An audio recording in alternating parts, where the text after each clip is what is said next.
আসো তুমি আমার সাথে। আরে এত লজ্জার কি আছে? আমরা কি এখানে চুরি করতে আসছি না ভিক্ষা করতে আসছি? হ্যাঁ স্যার, এই যে নেন আপনার বেতনের ৮,০০০ টাকা। অফিসের ভিতরে এসব কি হচ্ছে মিস নেহা? এইসব কি হচ্ছে?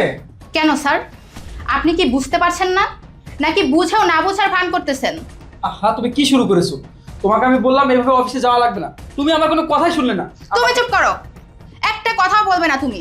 তুমি একটা গাধা, বলদ একটা তুমি। তোমার কথা শুনলে না সারা জীবন এভাবেই ঠকে যেতে হবে। এতদিন বলদ সেজে থেকে তো ইচ্ছে মতো ঠকেছো। তোমাকে এরা দিনের পর দিন ঠকাচ্ছে, অথচ তুমি মুখ ফুটে কখনো কিছুই বলছো না। কেন বলছো না? হ্যাঁ, কিসের এত মানবতা তোমার? শোনো, তুমি চুপ করে থাকতে পারো, কিন্তু আমি চুপ করে থাকবো না। আচ্ছা স্যার, আমার স্বামী কি আপনার কোম্পানিতে মাগনা কাজ করে, নাকি কোনো কাজই করে না, সারাদিন বসে বসে ঘুমায়? আমি তো নিজের চোখেই দেখি আমার স্বামী কত পরিশ্রম করে। শুধু আমি না, এই কোম্পানিতে যারা যারা আছে সবাই দেখে। আপনি কি একটাবার ভালো মতো দেখেন না আমার হাজবেন্ড কতটা কষ্ট করে? তার এত পরিশ্রম করার পরেও আপনি কি করেন? আপনি দিনের পর দিন তাকে ঠকাচ্ছেন। একটা বারের জন্য আপনি এটা ভাবলেন না আমরা কিভাবে চলি, আমাদের দিন কিভাবে যাচ্ছে? দেখেন তো স্যার, ভালো করে তাকিয়ে দেখেন আপনার অফিসে পরিশ্রম করতে করতে আমার হাজবেন্ডের কি অবস্থা হয়েছে। তার চোখ মুখ ভেতরে চলে গেছে, সে না খাইতে খাইতে তার মাজা থেকে প্যান্ট খুলে পড়ে যায়। এই অবস্থা হয়ে গেছে আপনার অফিসে কাজ করতে করতে। আর কি করেন আপনি? দিন শেষে, মাস শেষে মাত্র ৮,০০০ টাকা আমার হাজবেন্ডের হাতে ধরিয়ে দেন। আপনি কি মনে করেন ৮,০০০ টাকা দিয়ে আমরা রাজার হালে চলি? শোনেন, এই ঢাকা শহরে না ৮,০০০ টাকায় কিছুই হয় না। না হয় বাসা ভাড়া, না হয় কারেন্ট বিল, না হয় খাওয়া দাওয়ার খরচ, আর না হয় যাবতীয় অন্য সব খরচ। শোনেন, সেগুলো আপনাকে বললে হয়তো আপনার এগুলো কিছুই মনে হবে না। আপনি হয়তো ভাববেন এগুলো কোনো বিষয়ই না, কিন্তু এগুলো না আমাদের কাছে অনেক বড় কিছু। আমরা যে এই টাকা দিয়ে কিভাবে চলি সেটা একমাত্র আমরা বুঝি। দিনের পর দিন না খেয়ে থেকে কতটা কষ্ট করি সেটা একমাত্র আমরা বুঝি। সেটা আপনি কিভাবে বুঝবেন? আপনি তো এসির তো সারাদিন বসে থাকেন, আর মাস গেলে গরিব মানুষদেরকে ঠকান, তাদেরকে বেতন কম দেন। কি লাভ হয় আপনাদের এসব করে? হ্যাঁ, একটাবার ভাবেন না গরিব মানুষগুলো কি মানুষ মনে হয় না আপনার কাছে? নাকি আপনি বড় লোক দেখে নিজেকে খুব বড় মনে করেন? প্লিজ আপনি হাইপার হবেন না, এটা অফিস, এখানে চিল্লাপালা করা যাবে না। আপনি শান্ত হন। মিস নেহা, ওনারা এসব কি বলছে আমি তো কিছুই বুঝতে পারছি না।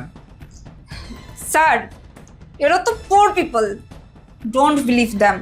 এই ম্যাডাম চুপ থাকেন। আপনি কি মনে করছেন ওই ২-৪টা ইংলিশ আমি বুঝি না?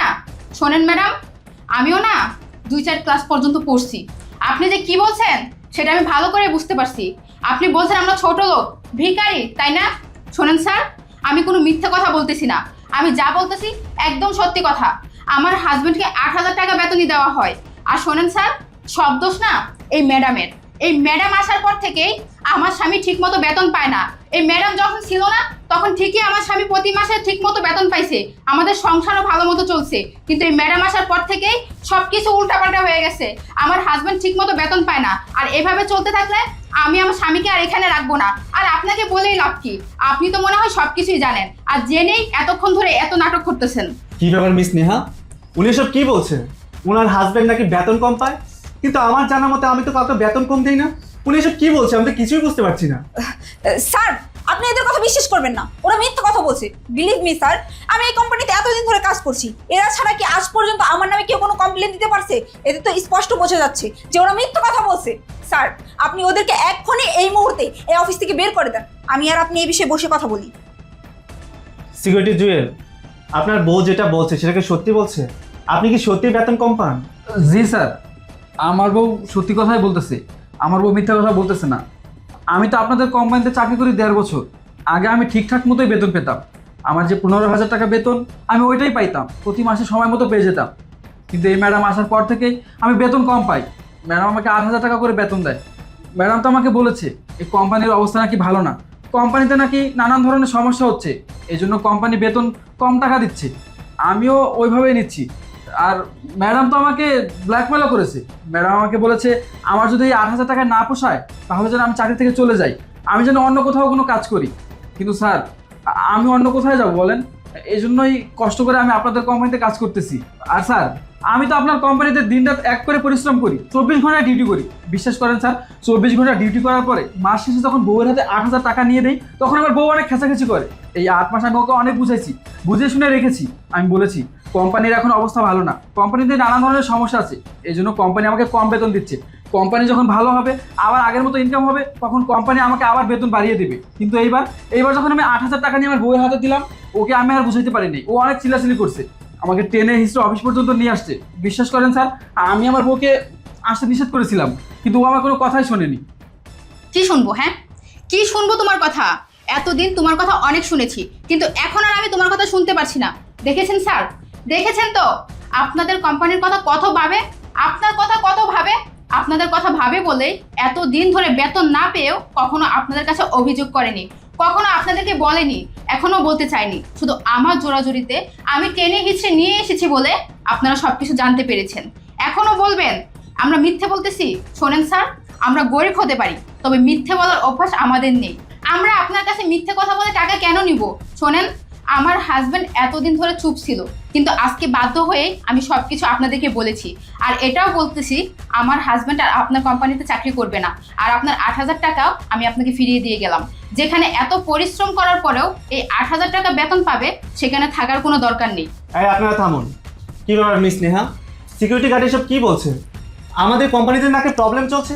কই, আমাদের কোম্পানিতে তো কোনো প্রবলেম চলছে না।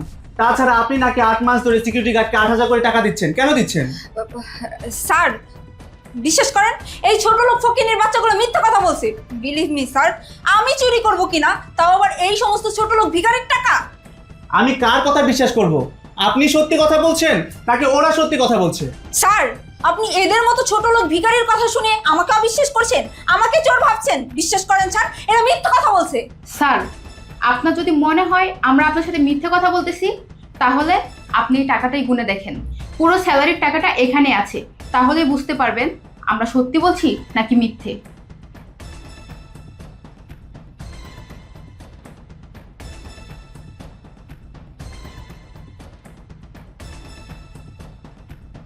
মিস নেহা, ওনারা যা বলেছে সব তো সত্যি কথা। এখানে তো 8,000 টাকায় আছে, তার মানে প্রতি মাসে ওনাকে আপনি 8,000 করে টাকা দিচ্ছেন? ইয়েস স্যার, আমি তো ওনাদের বেতন ঠিক মতোই দিছি। হতে পারে ওনারা টাকাটা খরচ করে আসছে। বিশ্বাস করেন স্যার, আমি মিথ্যে কথা বলতেছি না, আমি সত্যি কথাই বলতেছি। এখান থেকে আমি 1 টাকাও খরচ করিনি। আমি সত্যি কথা বলতেছি নাকি মিথ্যে কথা বলতেছি সেটা প্রমাণ হয়ে যাবে। আপনি এক কাজ করুন, ম্যাডাম তো আমাকে গেটের সামনে থেকে টাকা দিয়েছিল, গেটের সামনে তো সিসিটিভি ফুটেজও আছে। আপনি এক কাজ করুন, ওটা চেক করেন, তাহলে সব কিছু প্রমাণ হয়ে যাবে ম্যাডাম আমাকে কত টাকা বেতন দিয়েছে আর কি কি বলেছে। হ্যাঁ, আপনি তো ঠিক কথা বলেছেন। আমাদের অফিসে গেটের সামনে তো সিসি ক্যামেরা আছে। তাহলে মিস নেহা, আমি কি সিসিটিভি ফুটেজ চেক করব নাকি নিজের মুখে সবকিছু স্বীকার করবেন? আসলে মানে ইয়ে মানে কি করছেন বলুন? সিসি ক্যামেরা চেক করার দরকার নাই। ও, তার মানে ওনারা যেটা বলছে সেটাই সত্যি। কি হলো, চুপ করে আছেন কেন? এটাই সত্যি। আপনি এই কাজটা কিভাবে করলেন? ওনারা গরিব মানুষ, প্রতি মাসে ওনার বেতনের 8,000 টাকা আপনি কেটে নিয়েছেন আর 8,000 টাকা দিয়েছেন। আপনি কিভাবে পারলেন বলুন তো? আচ্ছা, আমি যদি আপনার বেতনের 1 মাসের টাকা বেতন কেটে নিই, তাহলে কি আপনি চলতে পারবেন? আপনি কি একবারও ভেবেছেন ওনারা এই 8,000 টাকাতে কিভাবে সংসার চালাবে? 8,000 টাকা থেকে সংসার চালানো যায়? এখনকার যুগে সব কিছুর দাম বেশি। আপনি কিভাবে পারলেন গরিবের পেটে লাথি মারতে? তার মানে আপনি জেনে বুঝে চুরি করেছেন, আপনি চোর। সরি স্যার, আমি ভুল করে ফেলছি। আমি এরকম আই শাট আপ! ভুল? কিসের ভুল? আর সরি বলছো কাকে? আমাকে সরি বলে তো কোনো লাভ হবে না। আপনি তো জেনে বুঝে অন্যায় করেছেন। আপনি এই গরিবের পেটে লাথি মেরেছেন। আপনার কোনো জায়গায় অফিসে নেই। আপনি এখন এই মুহূর্তে এখান থেকে বেরিয়ে যান। আপনি চুরি করেছেন, কোনো চোরের জায়গায় অফিসে হবে না। স্যার, আমি এরকম ভুল আর কখনো করবো না। প্লিজ স্যার, আমার একটাবার সুযোগ দেন। আপনি তো ভুল করেননি, আপনি জেনে বুঝে অন্যায় করেছেন। আর কোনো অন্যায়কারীকে আমার অফিসে আমি জায়গা দেবো না। আপনি এখন এই মুহূর্তে এখান থেকে বেরিয়ে যান বলছি। স্যার, আপনি যদি আমার মুখের উপর আর একটা কথা বলেন না, তাহলে পুলিশ ডেকে নিয়ে তারপরে আপনাকে এখান থেকে বের করাবো কিন্তু। স্যার, কি? আমার এই মাসের বেতনটা। এই মাসের বেতন? আপনাকে কোনো বেতন দেওয়া হবে না, উল্টো আপনাকে তো জরিমানা করা উচিত ছিল। আপনি গরিবের পেটে লাথি মেরেছেন। আপনার মতো মানুষের বেঁচে থাকা থেকে মরে যাওয়া অনেক ভালো। আপনি এখন থেকে বেরিয়ে যান বলছি। স্যার, আমাকে বেতনটা না দিলে আমরা এই মাসে চলবো কিভাবে? ও, আপনি নিজের কথা ভাবছেন, বেতন যাচ্ছেন আপনি চলতে পারবেন না। কিন্তু একটাবার এই গরিবটার কথা ভাবেননি? এই 8,000 টাকা দিয়ে ও কিভাবে চলবে? আপনি যেহেতু শুধুমাত্র নিজের কথা ভাবেন, আপনি তো চাইলে দেখা যাবে আমার অফিসের ডেস্কে থেকে আমার টাকা চুরি করে নিয়ে যাবেন। আপনার মতো চোরের আমার অফিসে কোনো জায়গা নেই। আপনি এখন এই মুহূর্তে এখান থেকে বেরিয়ে যান। আপনার বেতনের টাকা থেকে ওকে টাকা দিয়ে দেওয়া হবে। আপনি বেড়ে যান বলছি, বেড়ে যান।